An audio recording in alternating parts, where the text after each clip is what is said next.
كتب عليكم الصيام كما كتب على الذين من قبلكم হে আমার প্রিয় বান্দারা তোমাদের মাঝে আমি রমজান নামক একটি মাস এনেছি রমজান মাসে কি করবা রমজান মাসে রোজা রাখবা কুতিবা আলাইকুমুস সিয়ামু কামা কুতিবা আলাল্লাযীনা মিন ক্বাবলিকুম শুধুমাত্র তোমরা রমজান মাসে রোজা রাখবা বিষয়টা এমন না তোমাদের পূর্ববর্তী উম্মতের উপর এই রোজা ফরজ ছিল আল্লাহ পাক রব্বুল আলামিন ভালো করেই জানেন রোজা অনেক কষ্টের তারপর আমাদের উপরে এই রমজানটাকে ফরজ করে দিয়ে বান্দাদেরকে বলছেন হে বান্দা রমজান মাসটা তোমাদের মাঝে এসেছে কিছু কিছু কাজ তোমাদের মাধ্যমে আমি করাই দিব এই কাজগুলো যদি তোমরা রমজানে সঠিকভাবে পালন করতে পারো আমি আল্লাহ রাব্বুল আলামিন বাকি 11 মাস তোমাদেরকে সুস্থ রাখবো কেন 11 মাসে গুনাহ করতে করতে তোমাদের কলব থেকে তোমরা গুনাহ করতে করতে কালো হয়ে যাচ্ছো আল্লাহ রাব্বুল আলামিন বলেন কেন কুতিবা আলাইকুমুস সিয়ামু কামা কুতিবা আলাল্লাযীনা মিন ক্বাবলিকুম তোমাদের উপরে রোজাকে ফরজ করে দেওয়া হয়েছে রোজা রাখবে তোমরা রমজান মাসে তোমাদের আগে রমজান হয়েছে লাআল্লাকুম তাত্তাকুন আমার আল্লাহ রাব্বুল আলামিন তোমাদেরকে মুত্তাকি মুমিন মুত্তাকি বানানোর জন্য রমজানটাকে এনেছেন রমজানে আমরা এমন কিছু কাজ করেছি রমজানের গুরুত্বপূর্ণ কিছু কাজ যেমন আমরা সাহরি পেয়েছি সাহরির আগে আমরা অনেকে তাহাজ্জুদের নামাজ পড়েছি সাহরি খাওয়া একটা ভালো কাজ এই ভালো কাজ করার পরে আবার ফজরের নামাজ পড়েছি আমাদের সাথে ফজরের নামাজের পরে বাকি যে সারাদিন আমাদের মাঝে অতিবাহিত হয়েছে এই সারাদিনের মাঝে আমরা কোনো গুনাহ লিপ্ত হই নাই হয় আল্লাহ পাক রব্বুল আলামিন না দেখে ফেলে কেউ খারাপ কাজ করলে আমরা তাদেরকে বাধা দিয়েছি বলেছি ভাই রমজান মাস খারাপ কাজ কোনোভাবে করা যাবে না সমস্ত কাজ থেকে বিরত রাখেন আল্লাহ একটা মাত্র উদ্দেশ্য বান্দা যেন এই রমজানের পরে যেন কখনো গুনাহে লিপ্ত না হয় আল্লাহ পাক রব্বুল আলামিনের দরবারে আমরা বেশি বেশি ইস্তিগফার তওবা করেছি এই তওবাটা যেন শুধুমাত্র রমজানের মাসের জন্য যেন কোনো খাস না হয় রমজান মাসে যেমন যে সমস্ত আমলগুলো আমাদের দ্বারা বেশি বেশি হয়েছে আল্লাহ পাক রব্বুল আলামিন চাই বান্দা তোমাদের মাঝে রোজা রেখে এনেছি যে তোমরা মুত্তাকি হও তোমরা যেন ভয় করো কাকে আমাকে আল্লাহকে লাআল্লাকুম তাত্তাকুন তোমরা যদি আমি আল্লাহকে ভয় করো তাহলে তোমাদের জন্য জান্নাতটাকে অনেক সহজ করে দেব অপরাধ আল্লাহ রাব্বুল আলামিন বলে ইয়া আইয়ুহাল্লাযীনা আমানু তাকুল্লাহা হাক্কা তুকাতিহি ওয়া লা তামুতুন্না ইল্লা ওয়া আনতুম মুসলিমুন আল্লাহ রাব্বুল আলামিন দেখে বলে ইয়া আইয়ুহাল্লাযীনা আমানু তাকুল্লাহ হে আমার মুমিন বান্দারা আমানু তাকুল্লাহ তোমরা ভয় করো আল্লাহকে يا أيها الذين آمنوا اتقوا الله حق تقاته ولا تموتن তোমরা মৃত্যুবরণ করিও না তোমরা পরলোকগমন করিও না ইল্লা ওয়া আনতুম মুসলিমুন মুমিন মুসলমান হওয়া ব্যতীত তোমরা কি হইও না মৃত্যুবরণ করিও না মুহতারাম হাজির আল্লাহ রাব্বুল আলামিন এই রমজান মাসটাকে বান্দাদের কাছে প্রেজেন্ট করার কারণই হচ্ছে যে হে বান্দা আমি তোমাদেরকে ভালোবাসি না হলে আল্লাহ রাব্বুল আলামিন কেন এই কথা বললেন যে তোমরা মৃত্যুবরণ করিও না ততদিন পর্যন্ত ততক্ষণ পর্যন্ত তত সময় যে যতক্ষণ পর্যন্ত তোমরা মুমিন মুসলমান হও না আমরা তো মুসলমান এটা তো আমরা পৈতৃক সূত্রে পেয়েছি বাবা মুসলমান আমিও মুসলমান আমার দাদা মুসলমান আমিও মুসলমান যদি আল্লাহ রাব্বুল আলামিন অন্যান্য উম্মতের মতো আমাদের উপরও এই গাজাবাসী যেভাবে কষ্ট করতেছে তারা যদি ইসরায়েলের অনুসরণ করে তাহলে কিন্তু তাদের উপরে এত নির্যাতন এত কিছু হলো মেনে নিচ্ছে না বিরোধী এত কষ্ট হুজুর সাল্লাল্লাহু আলাইহি ওয়াসাল্লাম তার সাহাবায়ে-কেরামদেরকে নিয়ে এত যুদ্ধ এত মুজাহাদা কষ্ট কেন একমাত্র আল্লাহ রাব্বুল আলামিনের এই ইসলাম নামক পতাকাকে উপরে ওঠানোর জন্য আমাদের এত কষ্ট করা লাগেনি আমরা আমাদের বাপ দাদা মুসলমান বিধায় আমিও মুসলমান এইজন্য আসলে বুঝে আসে না যে আসলে মুসলমান হলাম তো হলাম আমাদের কিছু কাজ রয়েছে আল্লাহ রাব্বুল আলামিন এমনি এমনি দুনিয়াতে পাঠায় নাই অপরাধ আল্লাহ রাব্বুল আলামিন বলেন ফাসাব্বিহ বিহামদি রাব্বিকা ওয়া কুন মিনাস সাজিদিন ওয়া'বুদ রাব্বাকা হাত্তা ইয়াতিয়াকাল ইয়াকিন ওয়া'বুদ রাব্বাকা তোমরা তোমাদের রবের স্মরণে নিয়োজিত হও যতক্ষণ পর্যন্ত তোমরা নিশ্চিত বিষয়ের উপরে তোমাদের ইয়াকিন চলে আসে ওয়া'বুদ রাব্বাকা হাত্তা ইয়াতিয়াকাল ইয়াকিন মুফাসসিরিন একরাম বলেন যে ইয়াতিয়াকাল ইয়াকিন ইয়াকিন বিষয়টা এটা কি ইয়াকিন একমাত্র একটা বিষয় সেটা হচ্ছে মৃত্যু মরতে হবে আমাদেরকে এই কথাটা যেমন চিরন্তন সত্য অন্যান্য সকল বিষয়ের উপরে আমাদের থাকতে পারে ইখতিলাফ কিন্তু এই বিষয়ের উপরে আর কারো কোনো মতনৈক্য নাই আমাদেরকে মরতে হবে এটা সত্য তো মুহতারাম হাজিরিন আল্লাহ রব্বুল আলামিন আমাদেরকে এই রমজান মাসে আমাদের মাঝে এনেছেন এটা হচ্ছে আমাদের জন্য একটা অ্যান্টিবায়োটিক একটা ডোজ একটা ঔষধ আল্লাহ রব্বুল আলামিন বলেন যে যে সমস্ত বান্দারা রমজানে রোজা রাখবা আল্লাহ রব্বুল আলামিন তাদেরকে এই রোজার বদৌলতে যারা পরিপূর্ণভাবে রোজা রেখেছিল নামাজগুলোকে কায়েম করেছিল বাকি 11 মাস আল্লাহ রব্বুল আলামিন তাদেরকে এই ঔষধের বদৌলতে এটা হচ্ছে একটা পাওয়ার এই পাওয়ারই বাকি 11 মাস চলতে পারবে সকলে বলছি সুবহানাল্লাহ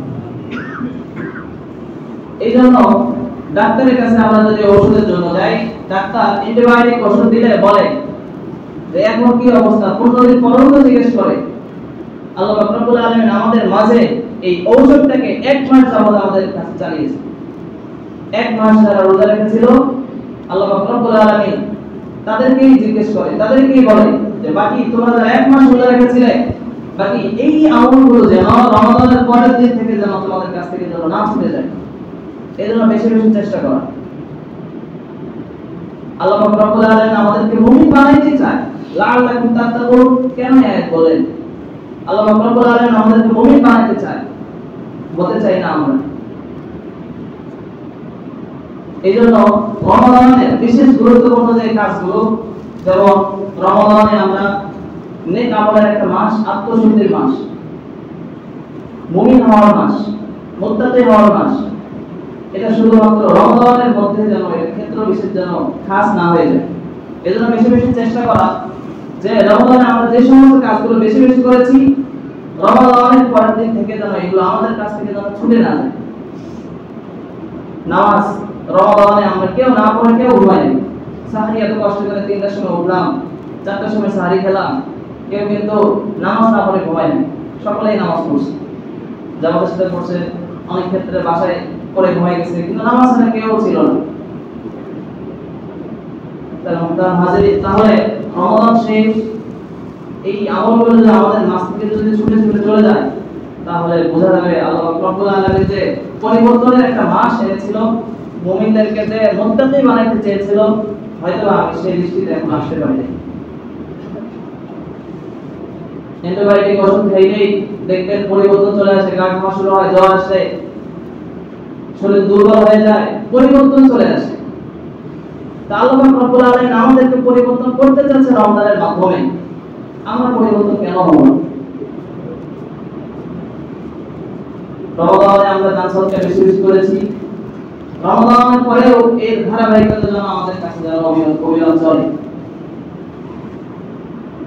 একে তো আল্লাহ রব্বুল আলামিন বেশি বেশি তওবা ইস্তিগফার করা কেননা আল্লাহ রব্বুল আলামিন কোরআন কারিমে বলে যে যে বান্দা আমার কাছে বেশি বেশি চায় যে বান্দা আমার কাছে তওবা ইস্তিগফার করে আমাকে স্মরণ করে আমি আল্লাহ রব্বুল আলামিনের সাথে সাথে তার কথা শুনিয়ে এবং তাকে মাফ করে দিই সুবহানাল্লাহ তো এই জন্য এই কাজটা এটার জন্য আলাদা কোনো সময় টাইম টেবিলের কোনো প্রয়োজন নাই বসে আছি আস্তাগফিরুল্লাহ রাব্বি মিন কুল্লি যানবি ওয়া আতুবু ইলাইহি লা হাওলা ওয়া লা কুওয়াতা ইল্লা বিল্লাহিল আলিয়্যিল আযীম বেশি বেশি আল্লাহ রব্বুল আলামিনের কাছে তওবা করা কেননা গুনাহ আমাদের মাঝে হতেই থাকে গুনাহ সবার মাধ্যমেই হয় আপনি আমি আমরা সবাই গুনাহ করি গুনাহ করতে ভালোবাসি তবে প্রকৃত মুমিন প্রকৃত মুত্তাকি তারা গুনাহের মধ্যে জমে থাকে না গুনাহের মধ্যে তারা থাকতে পারে না সব পুরো বছর একজন কেউ যদি বলে পুরো বছর আমি গুনাহ করতে ভালোবাসি তাহলে আমি বলবো আপনি মুসলমানই নন কেননা কোরআনের আয়াত যখন হাদিসের আয়াতগুলো আমাদের সামনে যখন তেলাওয়াত করা হয় ওয়া ইযা তুলিয়াত আলাইহিম যাদাতুহুম ঈমানা তখন আমাদের ঈমান বৃদ্ধি হতে থাকে সাহাবায়ে কেরাম একজন আরেকজনের সাথে দেখা হলে তারা বলতো মুজাদ্দিদ ঈমান হে আমার ভাই চলেন আমরা একটু ঈমানটাকে একটু তাজা করি ঈমানটাকে একটু নতুন করি নবায়ন করি তার মানে কি তাদের মাঝে ঈমান ছিল না? অবশ্যই ঈমান ছিল, কিন্তু রাসূলের কথা অনেকক্ষণ না শুনলে, অনেকদিন না শুনলে ঈমানটা একটু ওল্ড হয়ে যায়, পুরাতন হয়ে যায়। এজন্য আমাদের প্রয়োজন হচ্ছে বেশি বেশি কোরআন তেলাওয়াত করা, বেশি বেশি ইবাদত বন্দেগীর মধ্যে মশগুল থাকা, ঈমান আমল নিয়ে আলোচনা করা। রমজান মাসে আমরা কোরআন শরীফ বেশি বেশি পড়েছি, রমজানের পরে যেন কোরআন তেলাওয়াত যেন একেবারেই যেন বন্ধ না হয়ে যায়। কোরআনটাকে একবারে গিলাফের মধ্যে ঢোকায় একবারে শরীরের উপরে বা বিভিন্ন আয়াতে আমরা রেখে দেই, ময়লা পড়ে মাকড়সার জাল বেঁধে ফেলে। কোরআনটাকে রুমে রাখার জন্য দয়া করে নিয়ে না, বাড়িতে পড়তে না পারলে মাদ্রাসাগুলোতে দিয়ে দিন। আসলে আমাদের পড়া উচিত, তো আমাদের ঈমান আমাদেরকেই তরুণতা করতে হবে। রমাদানে সদকা বেশি বেশি যারা দিয়েছি, সদকার ব্যাপারে হুজুর সাল্লাল্লাহু আলাইহি ওয়াসাল্লামের হাদিস হচ্ছে আস-সাফিউ মিনাল্লাহি করিবুন, যারা দান সদকা করে তারা আল্লাহ রাব্বুল আলামিনের অনেক নিকটে কাছে। আর বলে মিনাল নাসি, এবং তারা মানুষের কাছে, মিনাল জান্নাতি, এবং তারা জান্নাতের কাছে, বাঈদু মিনান নার, তারা আগুন থেকে জাহান্নাম থেকে অনেক দূরে। এইজন্য রমাদানে আমরা, যেহেতু রমাদানের কিছু বেসিক কাজ ছিল, যে যেমন এক নম্বর হচ্ছে আমরা নামাজ পড়েছি, রোজা রেখেছি, আমাদের মুখের হেফাজত করেছি, গীবত বলি নাই, পরনিন্দা করি নাই। তো প্রত্যেকটাকে মার্ক করে করে এই কাজগুলো যেটা আমাদের অভ্যাসের মধ্যে চলে এসেছিল, এই কাজগুলোকে আমরা রমাদানের বাইরে আমরা করব না। সকলে আমরা এটার উপরে চেষ্টা করব, আলাদা নতুন কোনো আমলের কথা বলবো না। যে যে কাজগুলো রমাদানে আমরা বিরত ছিলাম, রমাদানের পরে এই কাজগুলো অন্তত আমাদের দ্বারা যেন সাথে না হয়। রমাদানে আমরা দাড়িতে ফুল লাগাই দেন, দয়া করে রমাদানের পরে যেন আমরা দাড়িতে যেন আবার না লাগে। রমাদান মাসে আমরা আফ্রিকার জঙ্গলি জানোয়ারের মতো আমরা চুলের যেহেতু কাটিং করি নাই, তাহলে রমাদানের পরে নবীর সুন্নাত হিসেবে আমরা চুলটাকে আর পাগল ছাগলের মতো আর কাটবো না, নবীর সুন্নাতের উপরে কাটবো ইনশাআল্লাহ। রমাদানে যেভাবে আমরা একজন এক ভাইকে আরেক ভাই সহযোগিতা করেছিলাম, রমাদানের পরেও এই ধারাটা আমরা যেন জানি।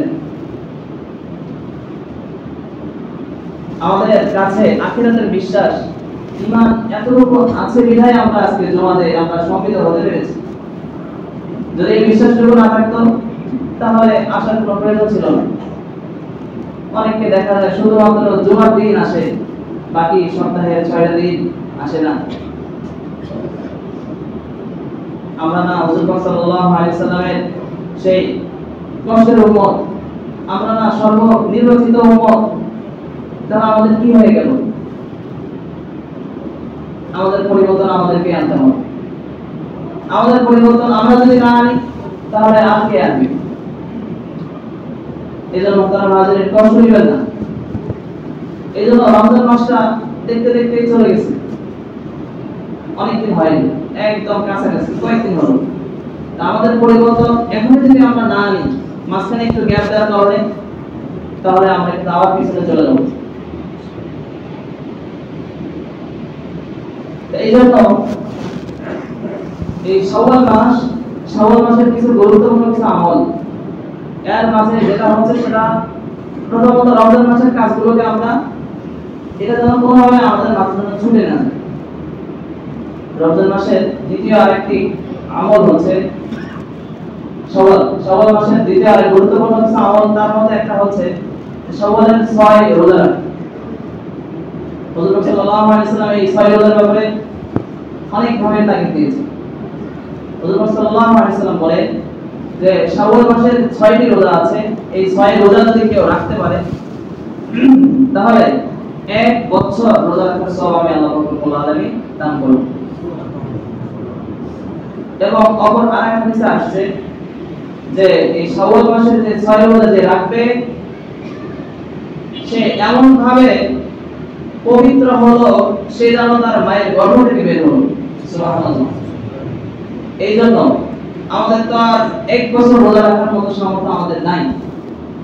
রোজার যে গুরুত্ব কতটা বেশি, হুজুর সাল্লাল্লাহু আলাইহি ওয়াসাল্লাম একটা রোজার গুরুত্বপূর্ণ কিছু বিষয় টপিক নিয়ে আলোচনা করতেছিলেন। এক সাহাবী শুনছেন, সে চলে গেছে, 1 বছর পর আবার আসছে হুজুর সাল্লাল্লাহু আলাইহি ওয়াসাল্লামের কাছে। হুজুর সাল্লাল্লাহু আলাইহি ওয়াসাল্লাম তাকে দেখে বললেন, তুমি এত জিজ্ঞাসা, তুমি এত তোমার স্বাস্থ্যের ইয়ে হচ্ছে কেন? সাহাবী বললেন ইয়া রাসূলুল্লাহ আমি রোজার ফজিলত শুনেছি আপনার মুখে, তো এখান থেকে যাওয়ার পর এক বছর আমি রোজা রেখেছি, তারপর আবার আপনার কাছে এসেছি। রোজার কত বড় গুরুত্ব!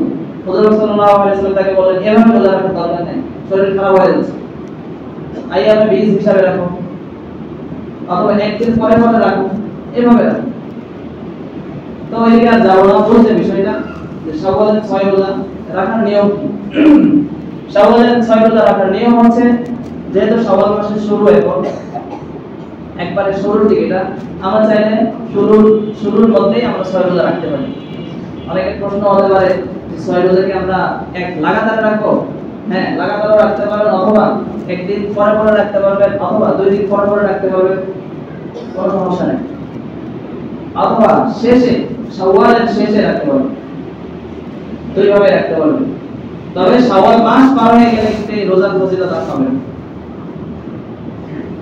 এই হলো শাওয়াল মাসের রোজার ফজিলত। দ্বিতীয়ত হচ্ছে রমাদান আমাদের অনেকের রোজা কাঁচা হয়ে গেছে, কোন সমস্যার কারণে, অসুস্থতার কারণে। এই রোজাগুলোকে আমরা কিভাবে রাখবো? শাওয়ালের রোজা আগে রাখবো না পরে রাখবো? যেহেতু হুজুর সাল্লাল্লাহু আলাইহি ওয়াসাল্লাম বলেন যে রমাদান যে শেষ করলো, রমাদানের পরে শাওয়ালের রোজা রাখলে 1 বছর রোজার সওয়াব পাবেন। তো এইজন্য আমাদের কাজা যে রোজাগুলো রয়েছে এগুলোকে আমরা আগে কি করব? কাজাটা দিয়ে দেব। কাজা রোজা দেওয়ার নিয়ম কি?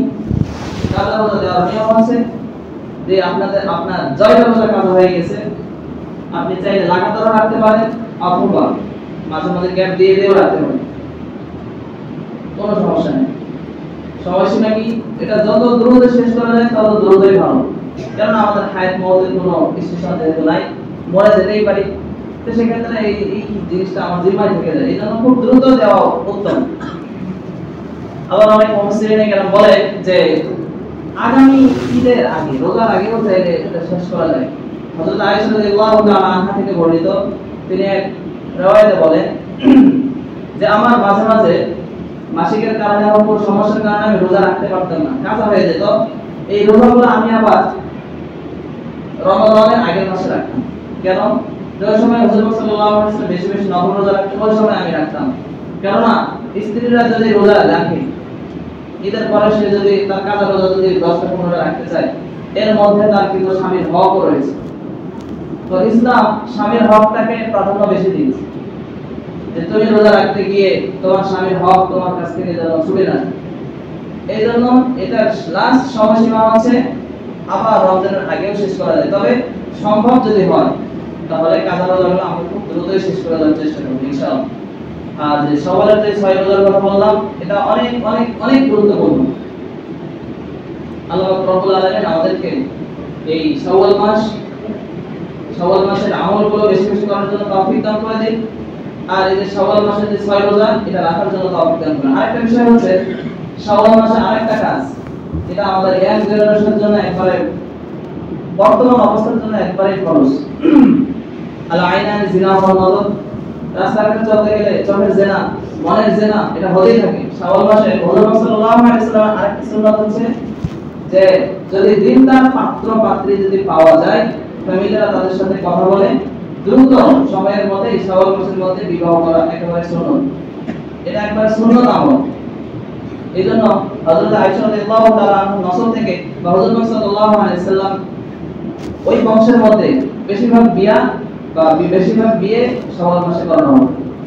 আমাদের যাদের সামর্থ্য রয়েছে তারা আমরা শাওয়াল মাসটাকে আমরা সময় ব্যয় না করে ইনশাআল্লাহ আমরা এই বিয়ের মতো মহান কাজটি আমরা কি করে ফেলবো?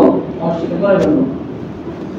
আল্লাহ রাব্বুল আলামিন বলেন যে যারা নিজের গুনাহ হেফাজতের জন্য, নিজের গুনাহ থেকে বাঁচার জন্য দরিদ্র যারা বিয়ে করবে, আমি আল্লাহ রাব্বুল আলামিন তাদেরকে অবহেলা রাখবো না। যেখানে আল্লাহ রাব্বুল আলামিন নিজে জিম্মাদারি নিয়েছেন, সেখানে আমরা ভয় করার কোনো মানে হয় না। বাড়িঘর নাই, জমা জমি নাই, কোনো ব্যাপার না। আল্লাহ রাব্বুল আলামিন বলেছেন বিয়ে করা আমি আল্লাহ নিজে রিজিকের ব্যবস্থা করব, তাহলে আমরা চিন্তা কেন করব? তো একটা হচ্ছে শাওয়াল মাসের, একটা হচ্ছে রোজা রাখা, দ্বিতীয়টা হলো বিয়ে, আর একটা হচ্ছে হজের প্রস্তুতি।